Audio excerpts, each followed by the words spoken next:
arrived in Canada with only $20. Today, he bunks in a 50,000 square foot mansion. He's an internet mogul who sold his last company for a cool $200 million. Jim Treliving used to bust bad guys as an RCMP officer.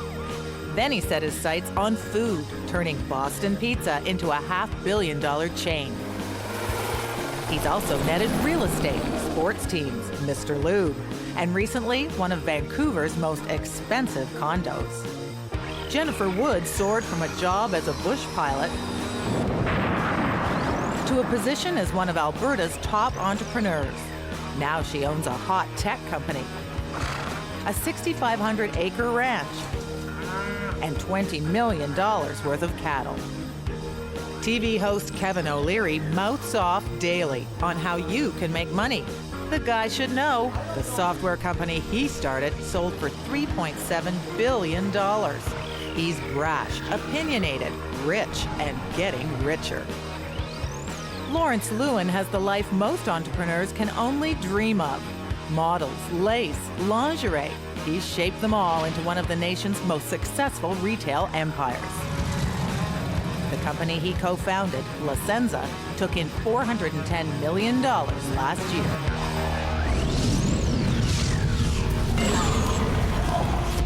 Five hard-to-please dragons are putting their own cash forward to invest, and they're looking for a great opportunity.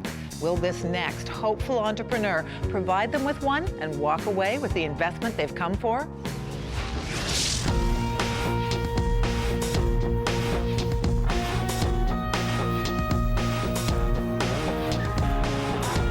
Hello, Dragons. I'm Jason Sutherland, and this is Michael Flint, my business partner. We have a company called Ginch Gaunch, which is our Vancouver company. We are looking to raise from you guys $700,000 for 5% of our company. Never mind. Okay. Was it worthwhile making the trip? Absolutely. 5%, guys? I want to hear about your $14 million company. Let's go. $14 million company. Our underwear company has started over 2 years ago, the inception of it. We are in every single major as far as department stores. We're in Nordstrom's, we're in Holt Renfrew, sorry. We're going to be testing in Saks. We have 18 distributors that are around the world who are selling our product currently. We can barely keep up with what's happening with the company, and it's because we're cheeky, outrageous. And What were the sales for that first year? they were 700,000. And so you're 6 months into this year, and Yeah. what are the sales so far for the 6 months in the second? $1.1 million. 1.1. You're using the word underwear, Yes. which is a very generic term. What type of underwear? What's Well, why don't I special? take What this- differentiates you from others? Let me do Right. this. I'm going to ask for the models to come out. We've got some models here for you.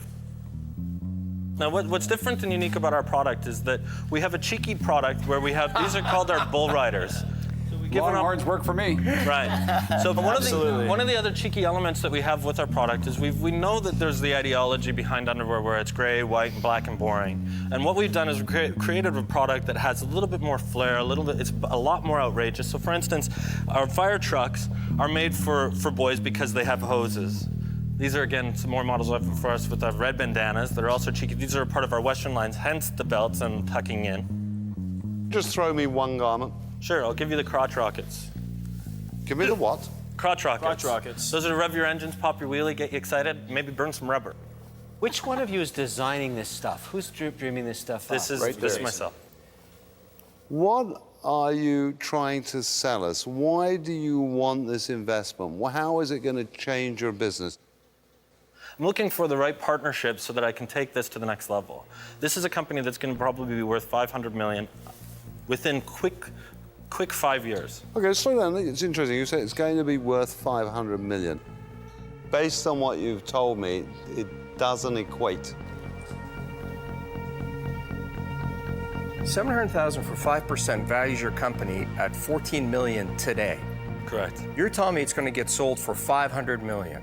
Yes. So I'm thinking, where's the value? Why is the valuation 15 times revenues? I mean, this is like the internet bubble valuations. Is underwear that hot? Underwear is that hot. Fashion is that hot.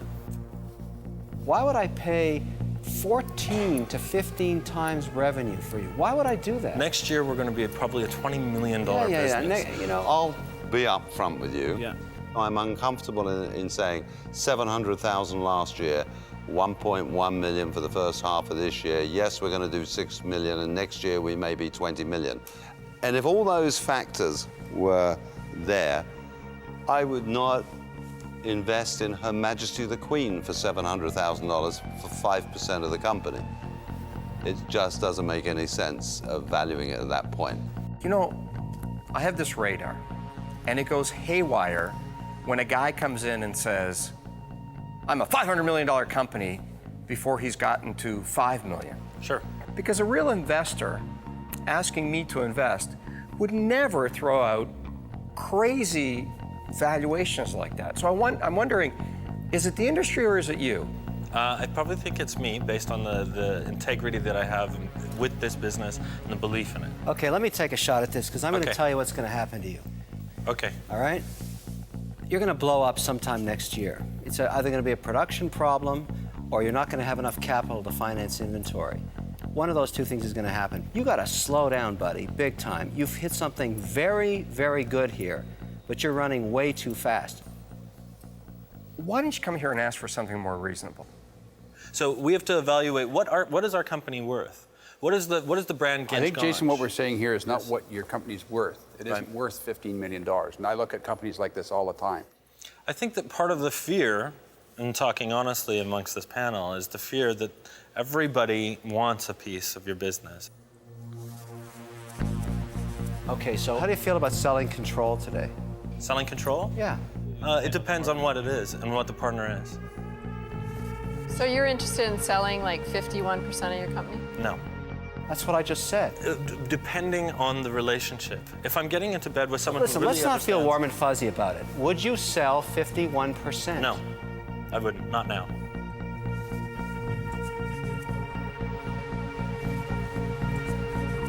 Why don't you go off into the corner where it's dark and really look into your soul and say, this is a one-time opportunity I'm going to have in front of these guys. I hate to see you walk into oblivion, because that's what's going to happen. Why don't you go think about it? Okay. Perfect.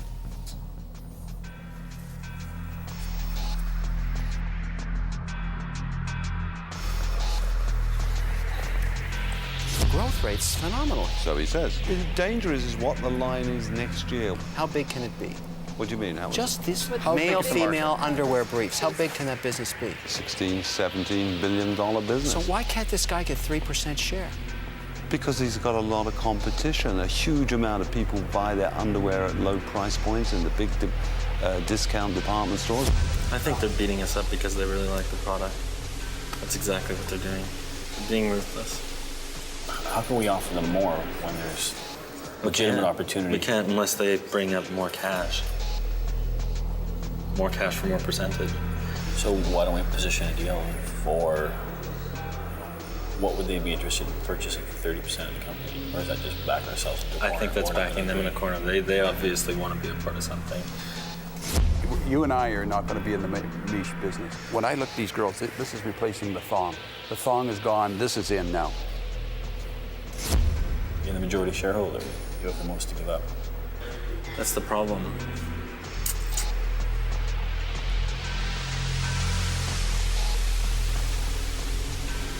That's just beautiful. I don't want to sit next to him anymore. I like the bullseye. That's really you nice. need an A cup. Yeah. So put this on your head. I see, Kevin, that you liked our Big Bang Stars. Yes, yes. I That's like the generally- bullseye aspect. Did you give any more thought? We're not in a position to counteroffer. Although we're interested in a solid partnership and we are interested in selling more equity, we aren't in a position to put that deal together right now. You have let the dark forces of greed cloud your minds. I've seen this happen so many times, so many times. It's like a movie rolling through my mind again. I've seen you before in the internet. I've seen you before in consumer electronics. Now I'm seeing you in underwear with colors on it. To zero with a bullet because you're pigs. We're You are not pigs. greedy, No, greedy. believe me, we're not pigs. greedy. We're I not don't think greedy. so. We're not greedy. Yes, you are. No, you have we let, want to make you sure have that- let a deal that was floating around. Just had to land it. You know, an airplane. There's a cloud. You're going through it. You're trying to land. I understand, but you've already said things to us that were absolutely no's. I have to walk away from you, and thank you very much. Now So- you're getting irritated. No need to get irritated. I'm getting irritated? Yeah. Oh, no. I'm certainly not getting irritated. I just want to thank you guys very much. I am willing to return this to make sure that my designers don't copy it. Okay, guys, thank you Thanks, very much. guys. Bye-bye. Thank you. Bye. Thank you.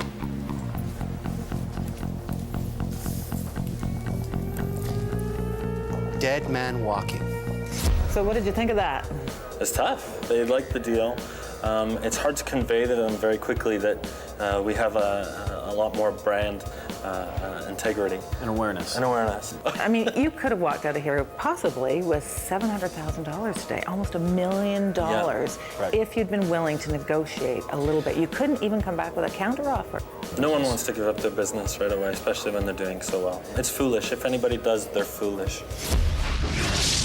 How much dough do you want? Don't go away. There's still lots going down in the den.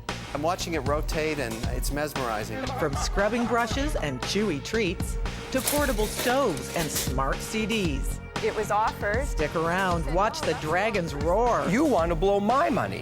when we come back.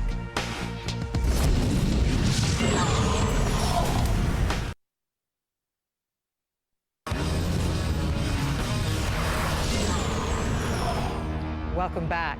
All the entrepreneurs who pitch to the Dragons think their ideas can make them millions. And Tad Pawowska is no exception. He's hoping the Dragons will invest big money in his new bathroom invention. Hello, Dragons. My name is Ted. I am 74, and this is shower brush. Tad wants $250,000 for a life-size shower brush. The brush is installed in the shower stall to assist the person in the shower. The water is directed to the brush from the shower head.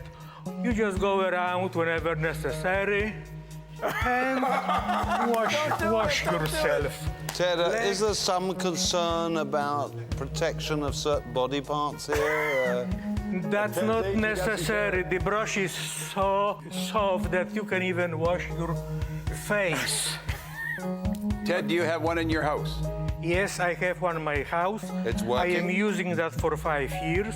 How much money have you spent to date? Much more than $20,000 for brush, plus patents fee and traveling. How do I clean? I mean, I'm a very clean guy, but you look at Kevin.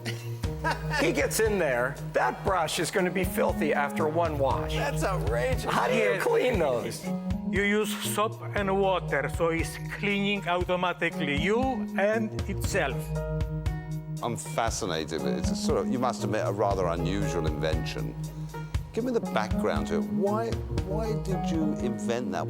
If you were 350 pounds or 250, maybe you wouldn't ask that question, because these people, they have real problem to reach, to wash themselves. That's easy. The Dragons decide Tad's electric-powered body brush could just be a dangerous investment. I think you're going to have a very difficult time getting that approved in order to be able to sell it commercially. You can't get this certified because there's no guidelines to put electrical motors in showers, because people generally get killed when they do that. No, at least not for me. Well, Ted hasn't been killed. that's I'm in good shape. still alive. I'm not electrocuted I know, yet. but there's a chance. But you need approval to sell it Yes. to other people. That's why we want to go now further with the project. I'm out. I don't see a business. Ted, I give you credit for it, but it's so unusual and so bizarre that I have to say that I'm out. You've done an interesting thing. I just don't see the commercial use for it. So I'm out. Thank you, I'm out. I'm out, Ted. I'm watching it rotate, and it's mesmerizing, but it's really, really, as I like to say, crazy chicken stuff. Thank you very much for listening. Bye-bye. Were you disappointed? No, What did you expect today? actually, I didn't expect, because with expectation you are getting disappointments. But if you are surprised with some good news, you are more happy. Did it bother you that they were laughing about the product? No, I was happy Why?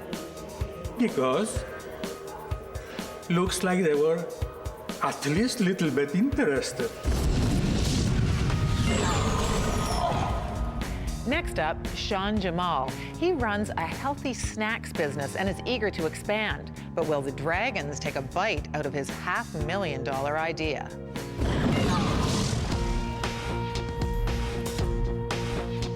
Fiercely guarding their cash tonight, tech moguls Robert Herjavec and Kevin O'Leary, Jim Treliving, owner of Boston Pizza, Cattle executive Jennifer Wood, and Lawrence Lewin, president of the La Senza lingerie chain. Hello, Dragons. My name is Sean Jamal, and I'm from Kitchener, Ontario. My company is Goody Two Shoes Foods, Inc., and the product is Goody Two Shoes. I'm here to raise, for my second round, $500,000 for 11% equity in the company. So, just so we're clear about this, you've already had a first round. First round, I've already- You raised that money? $1.5 million, yes. And how long ago was that? That was in 2004. And how much have sales increased since then? It took a long time to set up the factory. Do you have any sales? I have sales. We just started sales this year in January. And our year end is May 31st. So we had $120,000 in sales. And in June, we did 9,000, 8,000 in July. In August, we already have 6,000. 6,000? Just 6,000, that's right. We're just... What did you do with the first $1.5 million? First $1.5 million went to set up the factory. This product is very difficult to manufacture. There's nothing like it anywhere. Every piece of equipment we brought in, we had problems with. But So how I- many pieces of bags did you sell of this to get 6,000? That's not very much sales. No, but we're just starting. I know, I just started, but I open a business that's costing me that amount of money. Boy, I better get sales tomorrow morning. I Yes. think you were extremely lucky to have raised $1.5 million. I don't know why you went and got all the equipment. You start in a small kitchen area, and as your sales increase, then you move to bigger and better facilities. You don't build the biggest, best facility and But then this is start making different. a Let- product and let hope me sales explain. come. It's backwards. Before you say it's different, I seem to be on the peripheral here. I'm having a bit of a problem. I've listened now. I still don't know what the product is. Is it a candy? Is it a blob? Yeah, it's What a is food it? product. Let's taste it. Food-based, absolutely. see it? Tastes like chocolate. Okay, you better hit us with your most popular flavor. Caramel chocolate is the most popular flavor. Oh, it's very good. It tastes like candy, but it's healthy. Now, How many calories? the whole bag is 200 calories. It's gluten-free, trans-fat-free, cholesterol-free. Can I 10 borrow grams it and of look at the protein. packaging? Oh, absolutely. 10 grams of protein in it, high in fiber, high in iron. That's right. Sorry, give him another bag. I'll give you yogurt. I used to sell cat food to Loblaws, so I really get this part. Okay. When did it hit the shelf? It hasn't hit the shelf. It's going to hit the shelf now because it was sitting in the warehouse. We were getting our So UPC we actually codes. haven't had a sell-through cycle of this stuff to consumers yet, right? Not yet. They're still stocking the shelf. Yes. Okay, it is absolutely impossible, and I, in fact, have decided I would forbid it, for anybody to invest at a $5 million valuation with you. It Why is is that? crazy. It's insane. We don't, A, know if it's going to sell through. We have no idea what the velocity is. The valuation is based on the premise that there's an existing business that we can model, which we can't yet. Where'd that money come from in the first $1.5 million? Friends and angels. Yes. How much of your own? $500,000. For some reason, I find this extremely bizarre. It's another candy in a package, one of many. There's been a huge investment so far with limited sales. I found eating it was okay, but I'm not going to go to bed and dream about it tonight. That's because I normally dream about Kevin and what he is. And I'm afraid for all those reasons, I'm definitely out. You've overspent, in my mind. I just think you could buy other businesses with a great cash flow It's not valued in my mind at $5 million, so therefore I'm out. The cash flow is coming. The whole world is health conscious. We just shipped our And first so export is order. next Sunday. It's a good thing you had that kind of money to put into it, and I hope you save some money because I don't see it going. So because of that, I'm out. My problem is, have you spent your money? When I started my first business, I started it out of my house. I would go out and get sales in the morning. I would type them up in the afternoon if I was fortunate to get one. I would then bring the stuff in, package it, put stuff in, and the next day I'd put on my jeans and go deliver it so the client wouldn't know I'd be the guy who would talk to on the phone. When I started my last business, I had lots of money. You know what I did? I opened up a big office and got fancy furniture first. And my wife came along and said, "Why did you open up this office?" And I said, "Because I like the view." The difference is, it's okay because I have a lot of money in the bank. You want to blow my money. No, I and don't that's want why to blow I'm out. money. I have all the paperwork done. I have business plans. I have projections. You've Everything is wasted there. money in a bad way when the I company don't believe so. critically needed it. It's not something I'd want to be involved with. I'm out.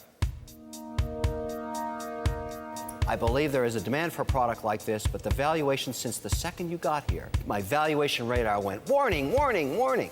It's still saying that. So I'm out.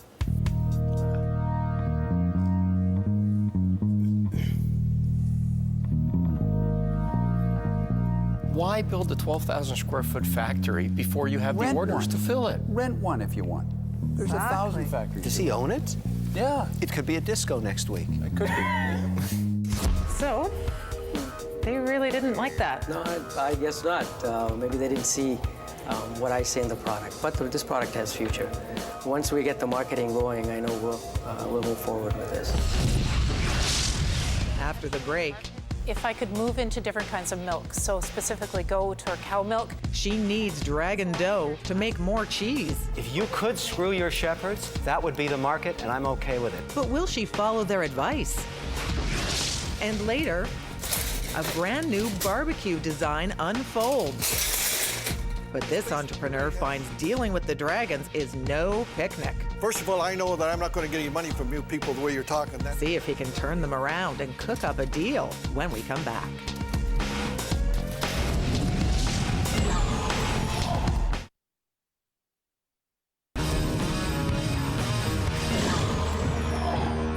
So far tonight, the Dragons have declined to invest their cash. But can this next entrepreneur change things around? Ruth Clausen from Stratford, Ontario, produces a line of cheese made from sheep's milk. Tonight, she's come after Dragon Cash to expand her business. I produce about 15 different kinds of cheeses. I like the work, the sales are good, and it's been a lot of fun. But there's a fair bit of potential in the market if I could move into different kinds of milk, so specifically goat or cow milk. And so I'm here to ask you for $250,000 for 40% of my business. If I were to give you $250,000 and you were run over by a truck, who would make the cheese? Right now I have 2 people that are trained to make cheese under me. One of them's a lovely conservative Mennonite girl who's great and wants to be a cheesemaker. You said you had shepherds. I have shepherds, yeah. They're all little Amish guys, and yeah, they're great. They milk by hand. Okay, so I still want to understand cost of food and labor. Lawrence isn't as concerned about shepherds and their flocks as he is about Ruth's numbers. Cost of food and labor is 60, and your fixed overheads are 30, and your profit is 10 So on sales. you're hoping to make a 10% bottom line. As an investment opportunity, the reason I don't like it is the margins are sour. If I can draw an analogy to the milk. A 10% margin leaves you with a labor of love, not a labor of profit. And I'm cool about that. Can I say something to you? Sure. And no, I'll cry probably, but I need you to hear me. The only thing I would ask of each of you as business people is to step back and look at food as something that is way more precious than more than 10% margin. And that how we treat our world and how we go back to nurturing how we farm and how we grow and what we put in our body is way, way, way more important than whether you're making 10% margin. No, it isn't. The cold, hard reality about money is returns and profits.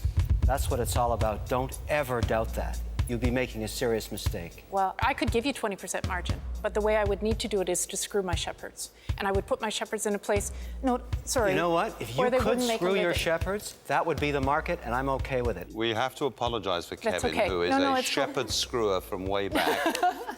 See, to me, it should be an Amishless process with cows or sheep on conveyor belts coming along and things plugging into them. And for those reasons, even though I have no doubt I would enjoy eating your cheese, I have to say I'm out. I'm out because of the fact that it's a small business and you don't need my money. Trust me. I'm out. I have to pass. Most of the dragons don't seem keen to sample any part of Ruth's business. You've got the Mennonite girl and the Amish people out herding. Like, I think you've got a story there. And just because it's a small business, I'm out for that reason. Fellow food producer Jennifer delivers a strong parting message. Agriculture is small margin. The people that are out there that are actually producing the food, the milk, and everything that you eat, it's cheap here, and it's cheap because it gets always pushed back to the producer.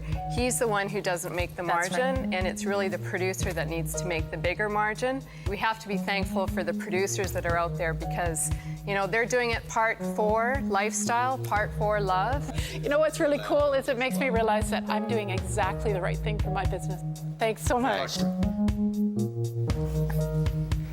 Jennifer, I just realized I should not invest in the food business. It's a bad business because nobody makes any money.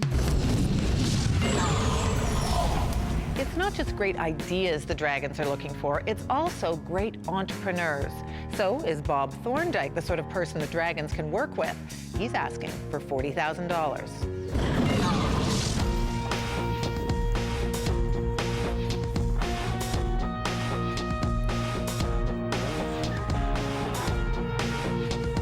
My name is Bob Thorndike. I originally came from Toronto. Over the years, my background is in transportation.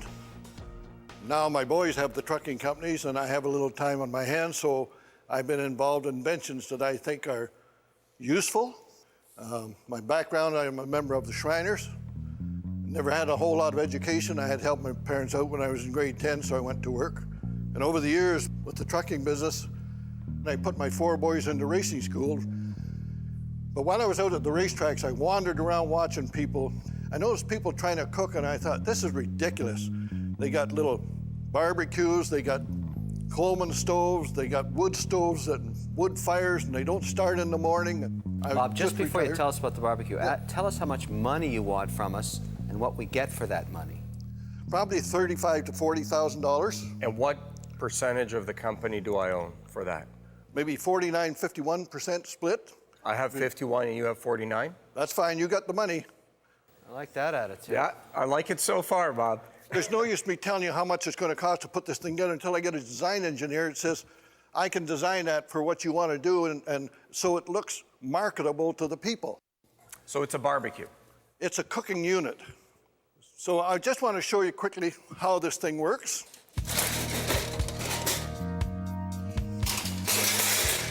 It's basically ready to cook on the side. As soon as you hook your gas, I own the patent for this, by the way. Sorry, Bob. I need a gas line for it to work. You can either get the little 5-pound bottle propane with a double line on it. Okay. Or you can buy 3 small bottles. There's another burner in here, and the purpose of that is now you want to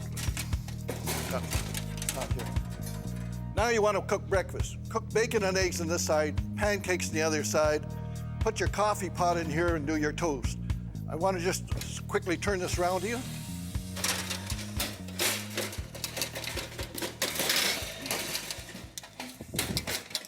This is, Bob, this is a prototype, right? Yes. You never cooked anything in that, have you? Yes, I have. Have you? Now it's an oven. Okay. When I put the shelf in at the top, I put frozen pies. I baked 2 frozen pies there in an hour last week. The other one of this thing, when it's down. So, can I do a rotisserie roast at my campsite? Can I put a chicken in You bet it? you can. Okay. Now let me show you something else you can do. And I just That's the sliding skit. I this feel I'm thing- in an infomercial now. This thing slices and dices. You set it and forget it. I'm sorry, didn't hear you. Set it and forget it. You betcha. I'm absolutely intrigued by it. It's very functional. I love the fact that you can rotisserie something at a trailer park. I mean, it's fantastic. All the tailgating parties in the U.S. totally make sense. Have you shown this to Coleman? I talked to Coleman's and asked them if they wanted to talk to. This was a few years ago. I talked to Charbroil. You know what I got out of them? Our engineers have a new design for the next 5 years, and I keep watching their barbecues, and it's still the big cast aluminum barbecue that stretches way out. Doesn't do any more than I can do. That was how long ago? About 6 years ago. Okay, then nothing's come out of them. I didn't chase anymore. I don't have time to go for There's those a little guys. bit of a mad inventor piece to you, and that's the problem. I really think, for me as an investor, this doesn't make sense, but it is a great product that makes a lot of sense for a company that's in the barbecue and barbecue distribution business and camp trailer accessories business. And there are a lot of companies, because you are right, sir, it's a very large market. Well, I encourage you to bang on those doors again, and never mind that they say no the first time. You got to keep banging. I'm convinced that this belongs in the hands of a barbecue manufacturer, but not in mine as an investor. So for that reason, I'm out. Oh, that's fine. I'm out. Interest in Bob's Cook Stove is cooling down fast. I'm out. With no deal in sight, Bob's beginning to give up. First of all, I know that I'm not going to get any money from you people the way you're talking. I can accept that. We don't know that for sure yet, Bob. But are the remaining two dragons ready to turn up some heat? Bob. Yes, sir. Come back to the den and see when we return.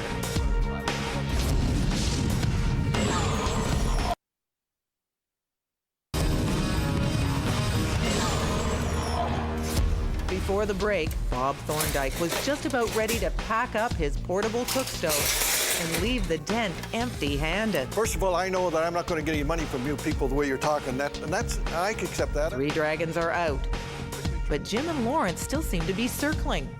We don't know that for sure yet, Bob. Will anyone land a deal tonight? There is a market for this in the U.S. in a huge way. Are you prepared to take some direction? Because the hardest part's going to be when we go down and say, this is what we're going to do and how we're going to do it. No, that's simple for me. My interest is to see this come to market because I know how many people it would be useful to. I have an interest here, and I'll tell you why.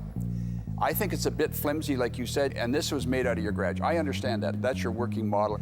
I think there's an interest here in my part, only because of the fact that there's a huge market in the barbecue business. Bob. Yes, sir. I like the device. It's unique or nearly unique, or appears to be. I like you as an individual.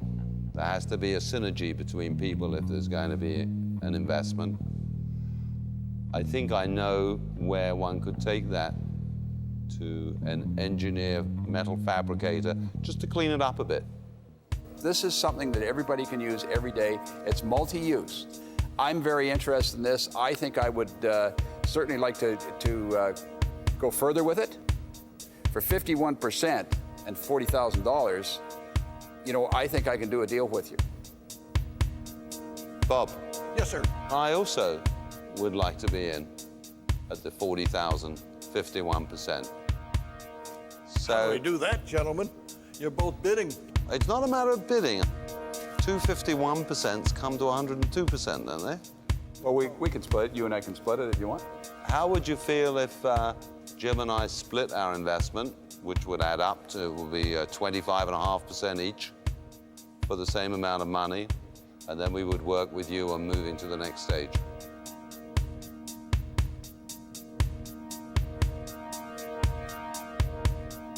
I think that's a wonderful deal because I'm interested in getting it. It's a challenge to me, and I want to get it out there, but I need people like you to help me, and we all become winners. Bob, we got a deal. Thank you. Here's done. Thanks, partner. Yeah, thank you. There you go, Bob. Thank you very much. Great job. You can leave it there. We'll sort it out afterwards.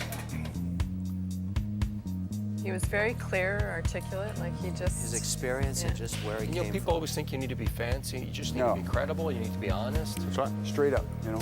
What are your sons going to say? they're going to be very surprised. And what do you think your wife will say? I believed in you. Will she? Yes. Has she been a great support all along? Oh, you do your thing, Bob. I don't know anything what you're doing, but I'm behind you 100%. So, She sounds like a real sweetie. yeah. We were married 53 years.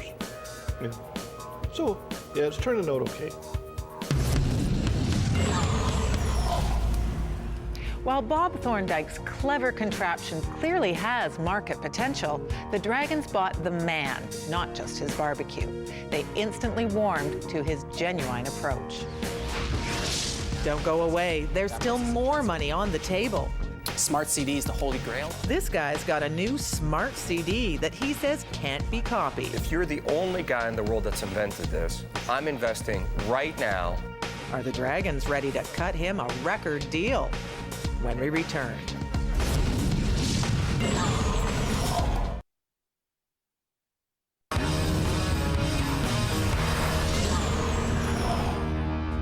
Welcome back. For several years now, Ari Ross has been developing a method to stop CDs from being copied. Can he persuade the Dragons to hand over their cash for this new technology? He's asking for $500,000. Remember, it's the Dragons' own money he's after.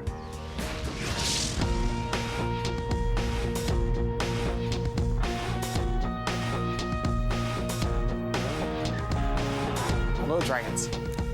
My name is Ari Ross. I am CEO and founder of a company called Base of the Bridge Technologies out in Surrey. Our company has built some patent-pending technologies.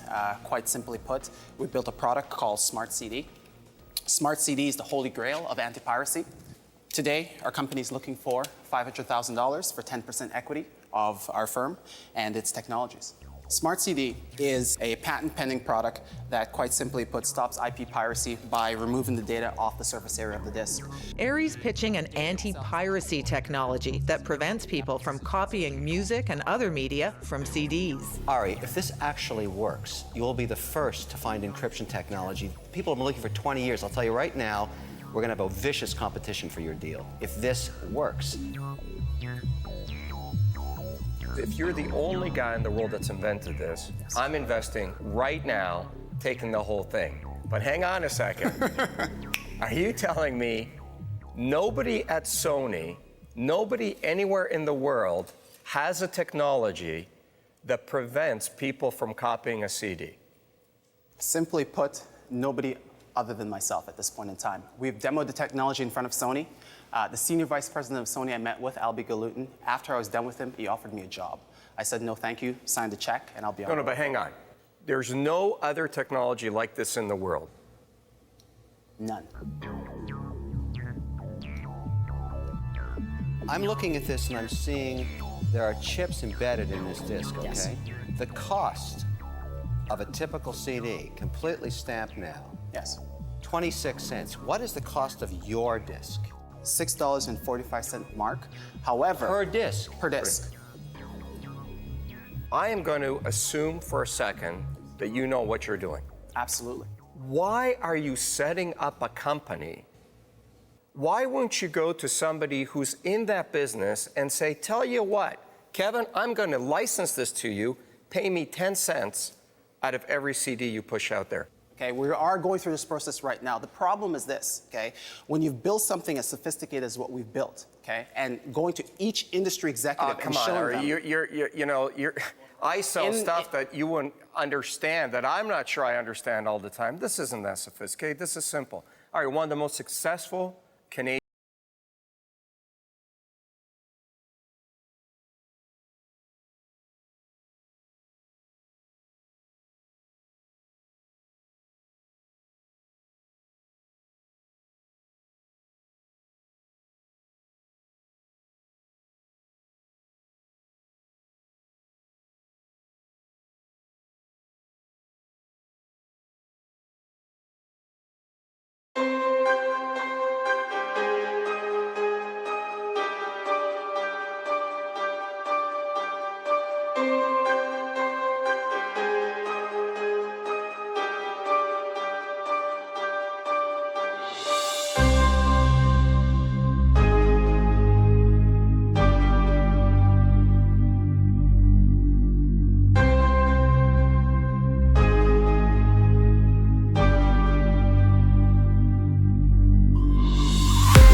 Robert hit it big when he sold his first computer company for $100 million. His second went for $200 million. And there's no stopping this dragon. Now company number 3 is taking off. Jim Treliving used to bust bad guys as an RCMP officer. Now he's the most wanted man in the restaurant business. He built Boston Pizza into a national force with a take of $500 million a year. These days he's into real estate, oil, sports teams, and just bought into Mr. Lube. No wonder he's building one of the most expensive condos in Vancouver. Jennifer Wood ranks as one of the top entrepreneurs on the booming Alberta frontier. She started out piloting bush planes in the north. Now she owns $20 million worth of cattle, a 6,500-acre ranch, and a hot tech company that's driving an old-style industry into cyberspace. Jennifer balances the simple life with sophisticated business savvy. Kevin O'Leary is known as Bay Street's worst nightmare. He's got his own TV show where he breathes fire on bad investments and holds forth on how to get rich. And Kevin should know, he sold his startup computer company for $3.5 billion. He's brash, opinionated, rich, and getting richer. Now he's buying up new businesses and hunting for more. Lawrence Lewin has the life most entrepreneurs can only dream of. Models, lace, lingerie. He's shaped them all into one of the nation's most successful retail empires. This British-born chap collects rare and exotic vehicles. And why not? The company he co-founded, Licenza, took in $410 million last year. First to face the Dragons is David York. He's a baseball umpire looking to strike a deal for $200,000. Now, the #1 rule in the den is you have to get at least what you ask for, or you'll walk away empty-handed.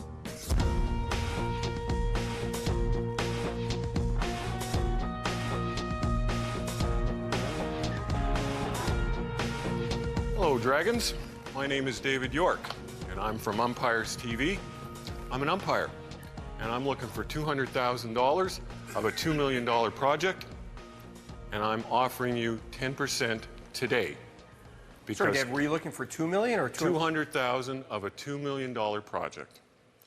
And I'm going to tell you what that project is. You emphasize the word today, implying Today. something was going to happen tomorrow? Yes, absolutely. Something is going to happen tomorrow, and I'd be delighted to tell you all about it, but let me give you my pitch, and then you can ask me, okay? I'm not being standoffish, I'm not being arrogant, and I'm not suggesting that you only have till today. But something is going to happen tomorrow, and I want some of that cash. Okay. I hold on to that really well. Just a minute. So I'm a really tough guy when it comes to this stuff, David. I grab very well, okay? You try and grab very well. Trust me. Right. My correction. I'm really good at that. And so am I. Okay. Okay.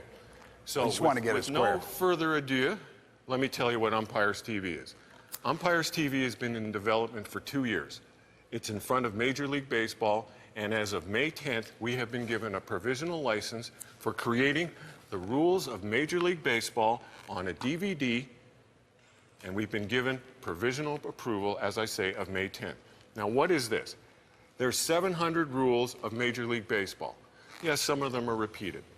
And this is a video demonstration of what those rules are. What are those rules? So you think you play baseball.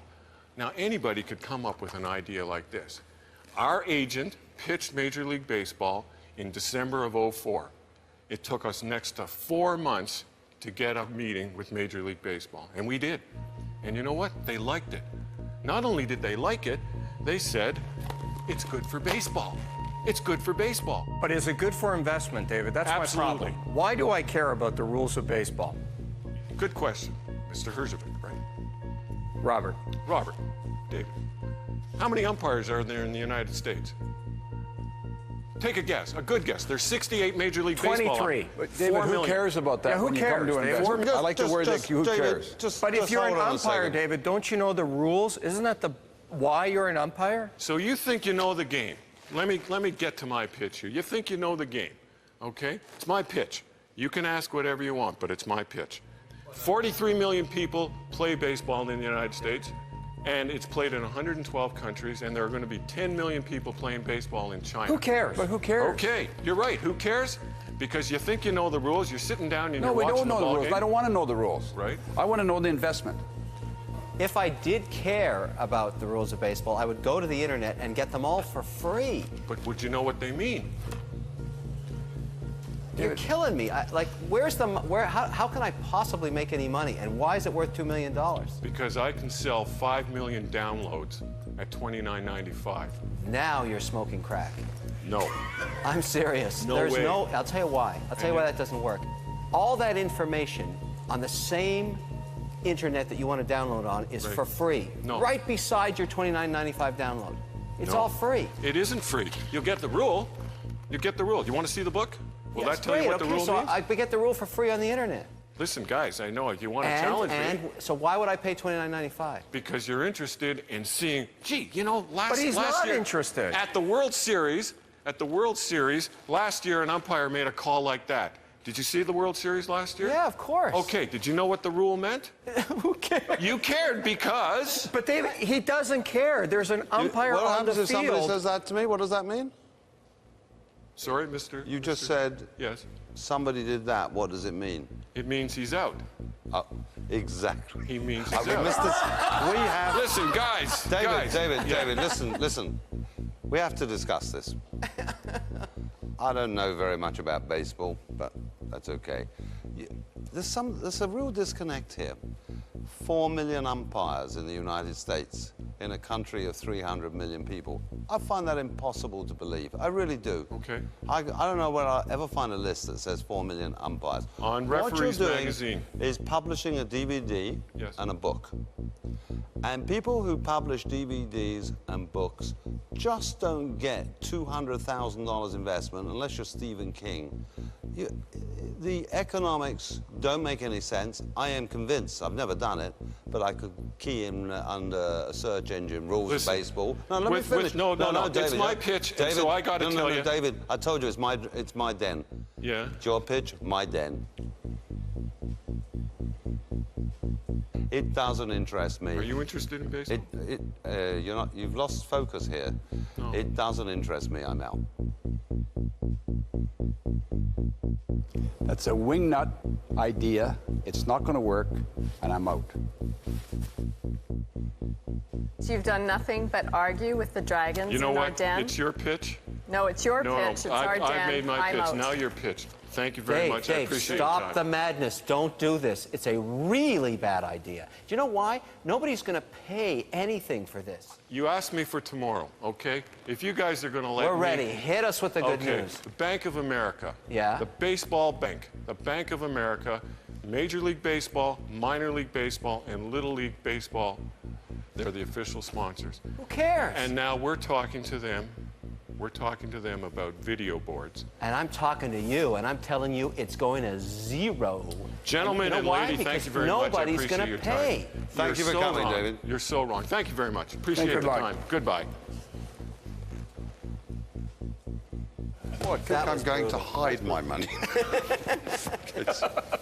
You're outraged. You know what? I'm not surprised. I got $100,000 of my money in it. Do I want to talk to these Canadian jerk-offs? Yeah, that's exactly what they are.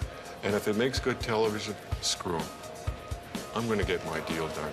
What made you so angry? Because they're asking me the wrong questions. Typical Canadian questions. Who's going to buy it? Rather than looking at the market potential.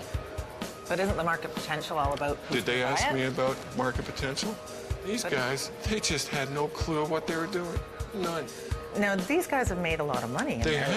lives. Absolutely. They So, have. they have invested in a number of things. Good luck to them. Why didn't they see yours, do you think? I don't know. I couldn't. You'd have to ask them. Up next, You have a vending machine. have these business school grads come up with a lucrative new way to sell water? You guys are crazy chickens, you know that?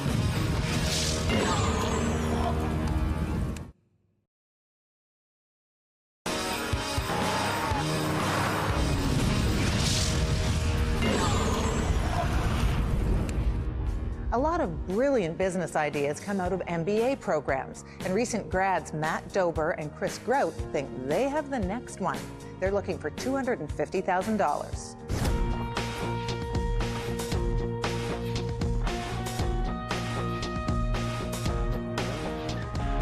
Hello, Dragons. Hi. Hi. My name's Matt Dober. I'm 29 years old, and I'm from Calgary. I'm a lawyer, and I've also got an MBA in finance and venture development from the University of Calgary. And about 18 months ago, I left my career as a lawyer with a national law firm to pursue this business opportunity that we're presenting today. Hello, Dragons. My name is Chris Grout.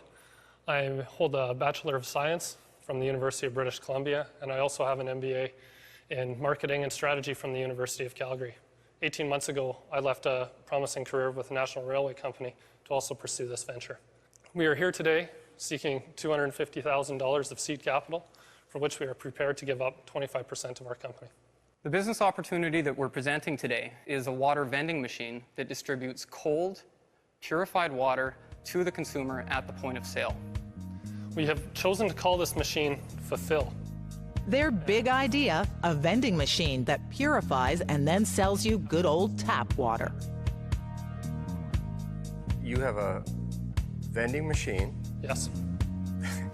Gosh, you know, I'm thinking, did you guys graduate? You have a vending machine. You're going to put next to another vending machine. Yes. You're going to sell water, which I've never heard of, with no brand attachment, next Bring to your a own vending bottle. machine, you which have to also bring your own sells bottle. bottled water. Yes.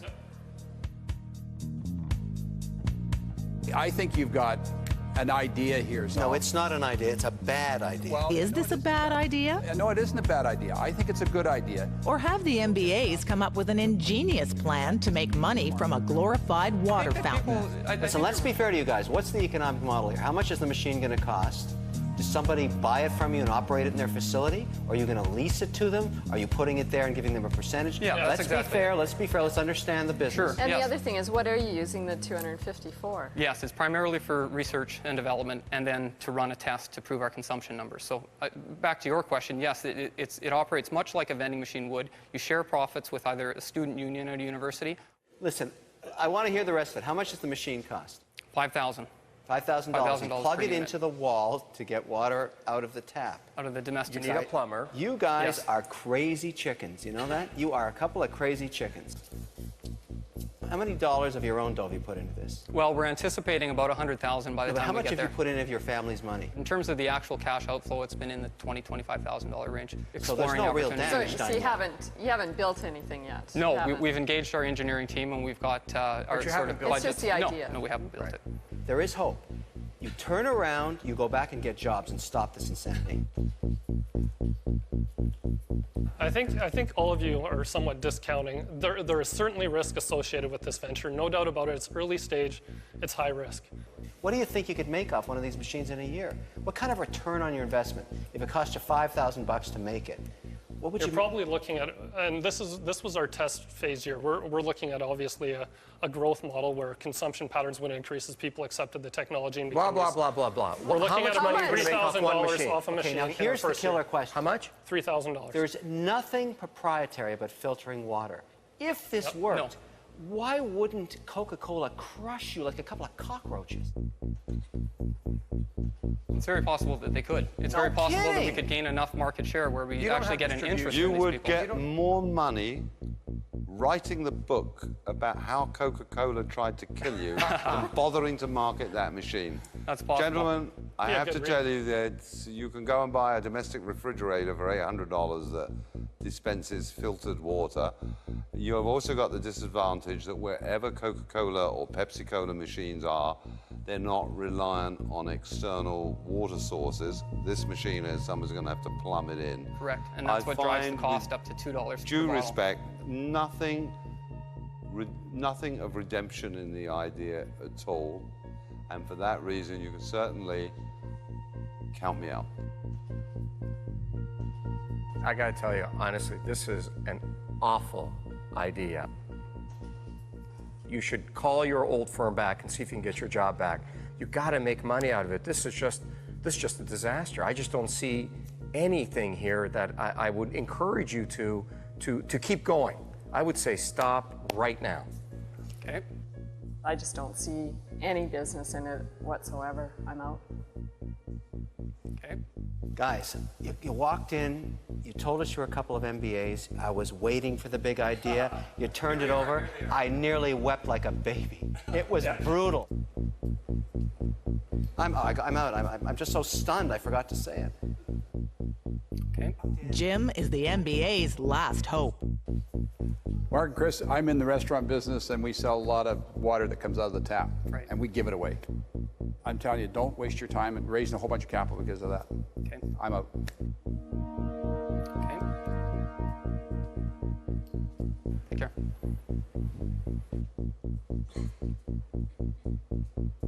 These guys gave up their jobs. Yeah, and what if Real they've been doing jobs. for 18 months? A consumer at a university having the option to fill their personal water bottle for a fraction of the cost of what they're now paying multinational corporations to do. It would be a no-brainer. Do you think they were too hard on you? I don't think so. I'm really surprised at the closed-mindedness and their inability to take a look at a market that wasn't them. So far tonight, no one has left the den with a deal. Will this next entrepreneur succeed where all the others have failed? Diane Padwin from London, Ontario is seeking $250,000. That'll buy 20% of her line of all-natural first aid products called One. The product is more effective than anything out there as far as healing, so it's safe, natural healing. Why would I use it rather than polysporine, for example? Well, polysporin is 50-year-old technology, first of all, and we've got a variety of other types of bacteria that are out there today. This product is a natural alternative for people who are looking at labels and reading ingredients and want not toxic ingredients. This is the product they would use. Currently, we're sold in Walmart, Loblaws, PharmaPlus, natural stores, baby stores across Canada. So how do you distribute this product throughout? There's no question that we need larger distribution, and that's why I'm here today. We need to increase the level of revenues. We need to get to the next step. The Dragons seem impressed that Diane already has an established business. All that stuff you're saying, I'm buying. Right. I mean, I think it's phenomenal that you've gotten to this point so far. But soon, Kevin zeroes in on some murky figures. 98 to now, what are the sales of this product? The sales are under $1 million. Well, what does that mean? Is it 200,000? Right now, Right, come out for with the this- numbers, okay, please. For this year, we're going to be about 500,000 in sales. You just kind of hit a crossroad with me. I hate people who fudge numbers and make things gray. It's one thing to say I'm under $1 million, because I'm thinking you're 900,000. Okay. Diane has committed a fatal mistake in the Dragon's Den. I'm out. I'm out. Okay. The damage is done, and the Dragon's initial interest is all but gone. I'll leave it at that. 4 of the Dragons are out, and only Jennifer remains. I have to say, I'm out. Diane's business showed a lot of promise, but her misleading figures infected her deal and ultimately killed it. She fooled us here today. I wrote down when she said just under $1 million, and she said 500,000. What else is wrong? I'm just wondering why you didn't come right out in the beginning and say Well, I half a guess million.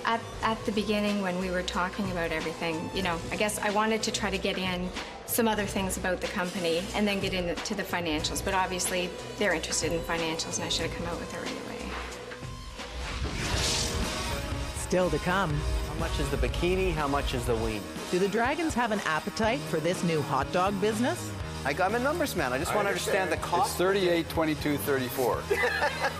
Until recently, I had one of those carts. It even had upper cabinets. That's what you do at night. It's my part-time job.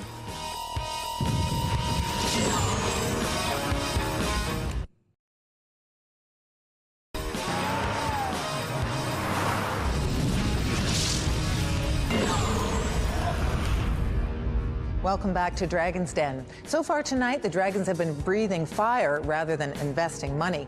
But can 32-year-old Amber Christensen change that? She's a small-town Ontario entrepreneur who's looking for $100,000. And remember, it's the Dragons' own money she's asking for.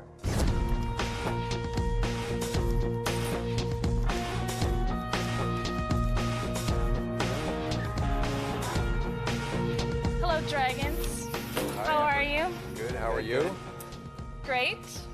My name is Amber Christensen.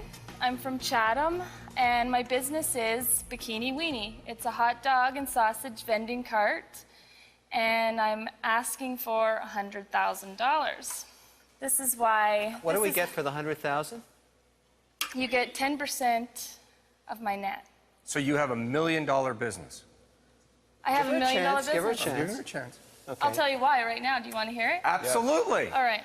Me and my fiance were coming out of the bar one night, and we saw a huge lineup, this hot dog vendor, right? And we're like, oh my God, you know, he must do a good business. And then every once in a while, we were coming out of stores, and we were always seeing all these hot dog vendors, and we were like, how much money could they possibly do, right? And we were doing the math. It sounds like a great job. And then I'm like, well, let's do a twist on it.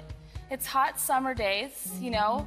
So then we thought, a bikini, right? And then I'm like, oh my God, what would the name be? And then I thought of Bikini Weenie, and I started the business about 6 months later, and it's been incredible. You wouldn't believe. How much volume of business?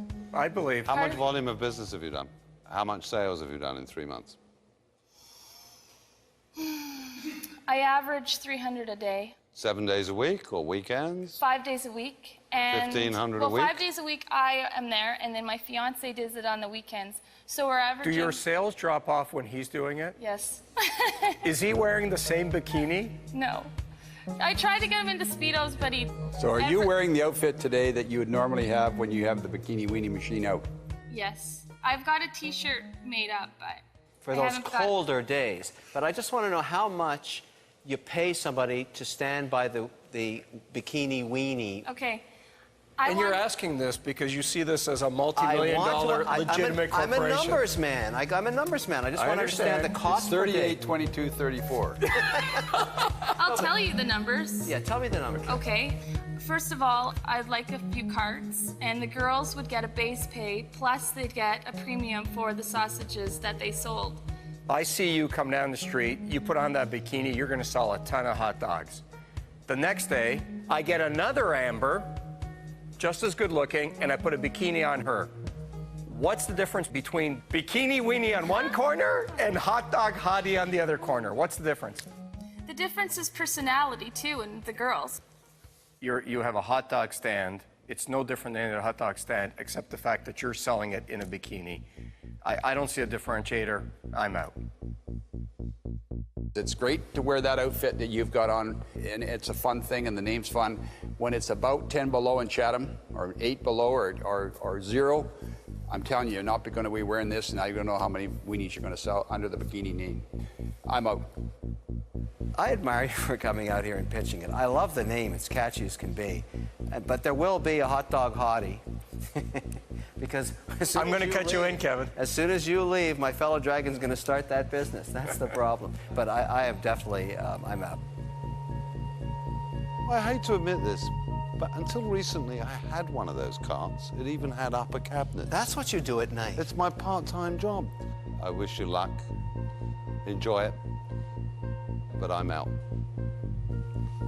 Are you a business person? Do you consider yourself a business person? I'm learning, yes. So you're halfway there, you think? I don't think I'm halfway there, but I'm going to be. But you're getting there. I'm going to Let me be, give yeah. you one piece of advice as a businesswoman. If you're in business and you're looking for business people to invest in you, be professional. If you want sex to sell your product, bring a model. If you want to be taken seriously, then you have to act seriously. So I'm out.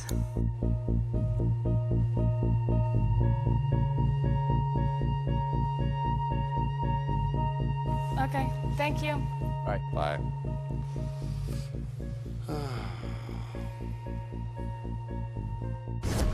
Do you think they were sort of mean to you? Mm-hmm. Especially that model thing. It's like, come on. Getting kind of upset about it? No, it's just like, I don't even know why. It's no big deal.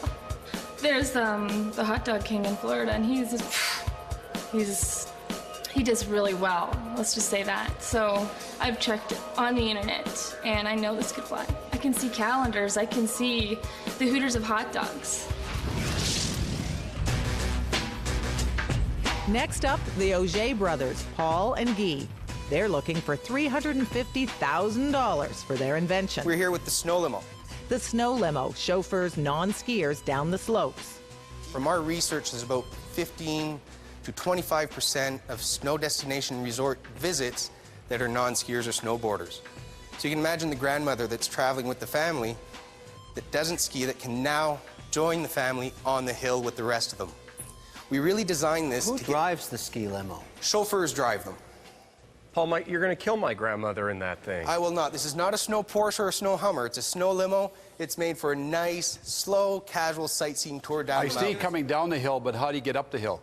We use the chairlift, and if you permit me to demonstrate, when we come to turn, we would heel left. We follow through with articulation, brings the skis up onto their side cuts, carves a perfect turn for us. I'd get in that thing.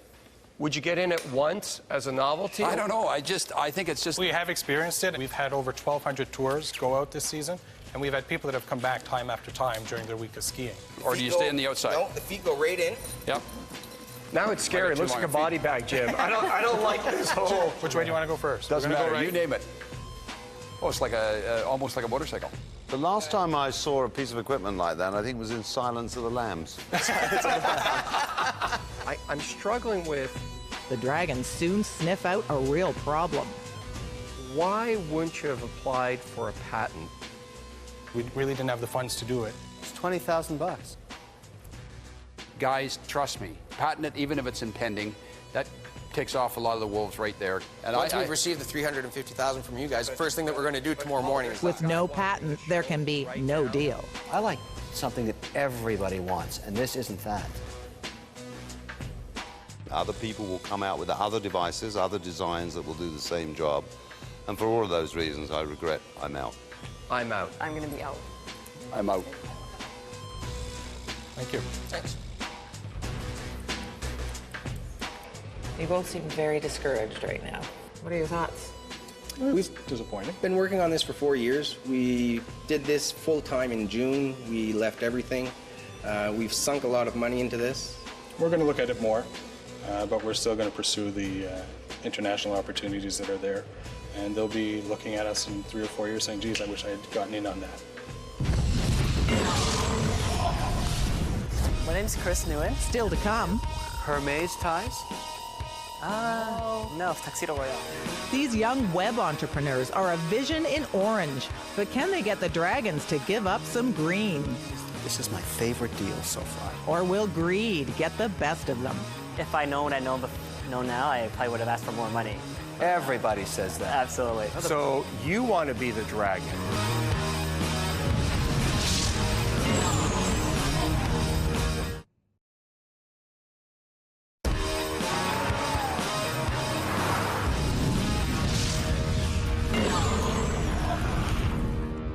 Welcome back. Here in the Den, the Dragons are always on the lookout for a business they can blow up into something huge. Have Chris Nguyen and Li Lu got one for them? They want $200,000. But remember, the rules dictate they have to get at least that, or they get nothing at all.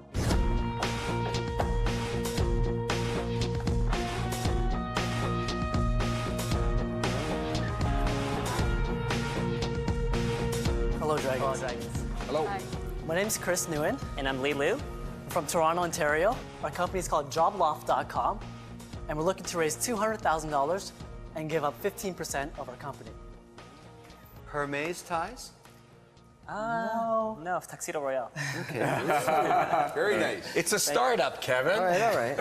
So it's 200,000. Yes. For how much? 15%. 15%, okay. We're 4 recent Ryerson graduates, all specializing in information technology management. Our experience ranging from Google to TTC to Microsoft to BMW.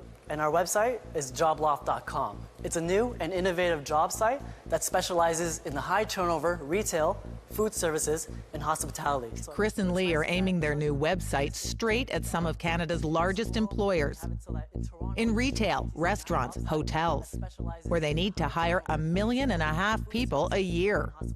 So I guess two of the dragons can relate closely within our industries. What makes us different? Simply go on jobloft.com, you enter your postal code, and using Google Maps technology, a map comes up and says, you know what, Lawrence, this is where you live. These are the jobs near your house, and it'll pinpoint it with a flag.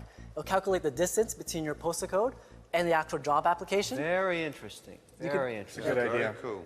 And also, you can find out how to apply, whether you print out an application at home, fill it out, or you go apply online, making everything more efficient and effective for employers and also job seekers. It's meant for the new generation of job seekers.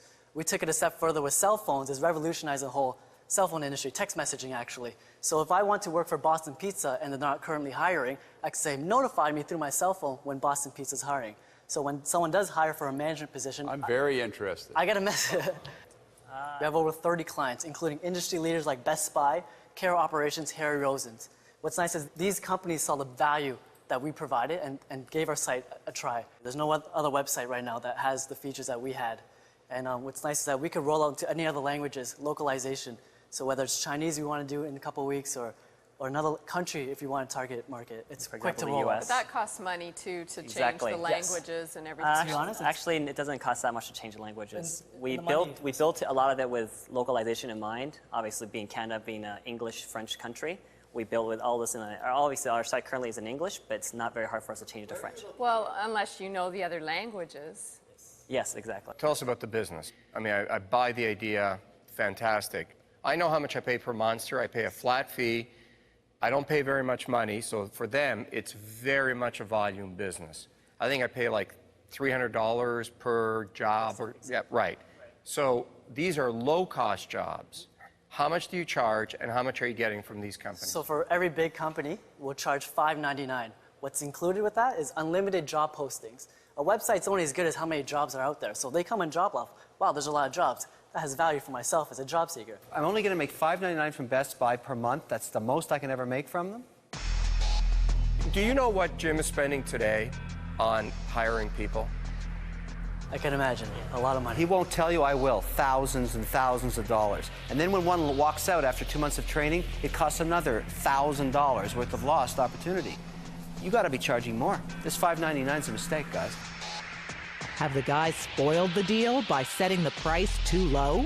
You've made a fundamental error. I think it's a great idea. You got to be kidding.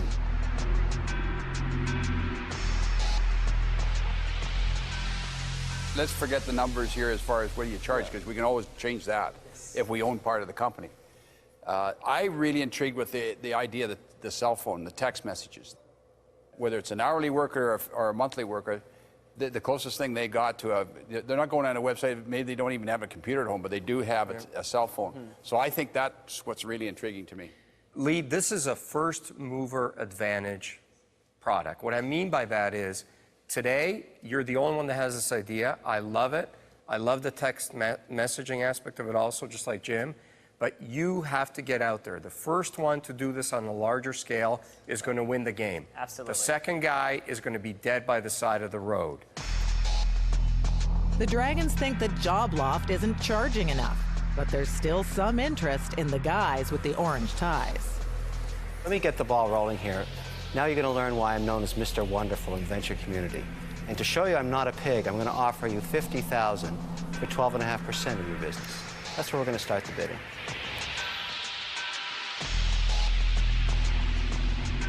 You've got a great idea. You've sold some people virally, but you don't know any of the costs associated with it. It's a first round. I mean, it's very early because you could go to nothing on it. So, I mean, I'll go along with the deal that Kevin offered you. I'll give you $50,000 for 12.5% also.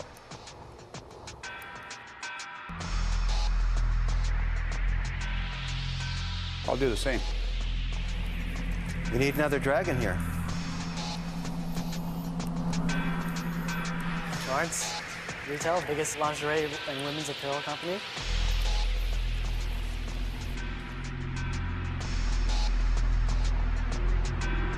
If these guys are going in for that, I'll join them. And I'm doing it on an act of faith because I like you guys. There's a $200,000 offer on the table. But for that, the Dragons want to take half of the company. You want to consult with partners, I guess. Yes, absolutely. Well, listen, you go ahead and do that, but you know, you only have a couple of minutes, and then the deal vaporizes. Absolutely. All right? Go ahead, we'll wait for you. Okay, thanks. Thank you. Do you mind taking their price? And I'm bumping it up to $3,500, maybe $10,000 for a large corporation. This is a great product. It's a good market. You got to fix up the website. It could go to zero. Highly unlikely, though. But by the way, if it's not 50, I'm out. Oh, yeah. 2 more partners are waiting at the back of the den. $200,000? $200,000 for 50%. 50%. It's a big pill to swallow. The contacts are valuable. Very valuable. Absolutely. Their industry experience is valuable. Yes. Should I counter offer? Too much I counter offer 30? 30 is probably let's go for 30. The Job Loft team comes up with a counteroffer. They only want to give up 30%. Let's go for 30. Let's try 30. Okay, guys. Okay. We get home. All right. How will the Dragons react? Find out after the break.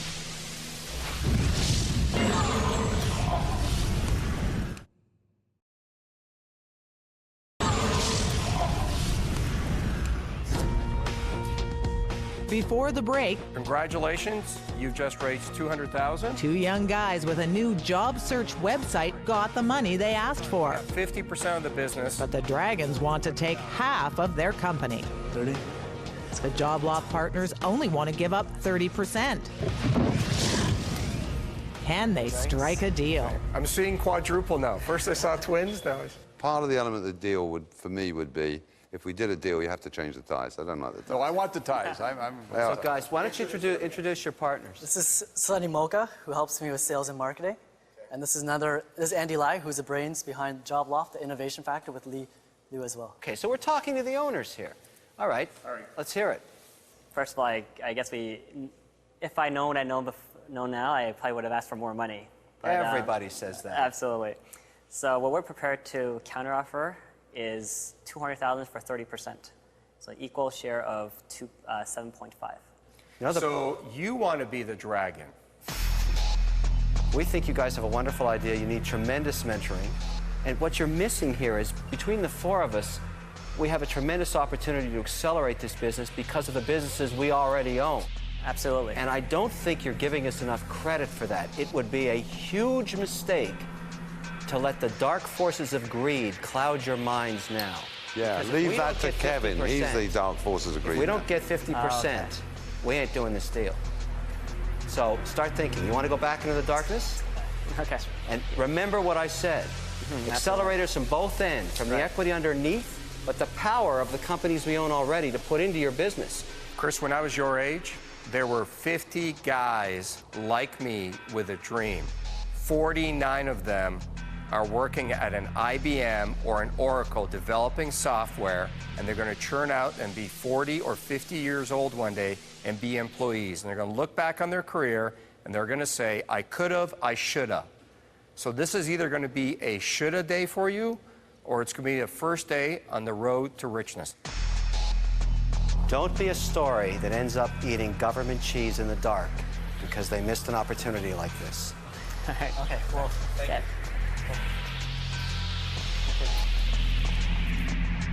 What was that? Ends up eating government cheese in the dark? Where does that come from? It's the truth. Out of nowhere. They have no dough, they're in the dark, they're eating cheese, the government kind, the really bad stuff. That's my point. Oh.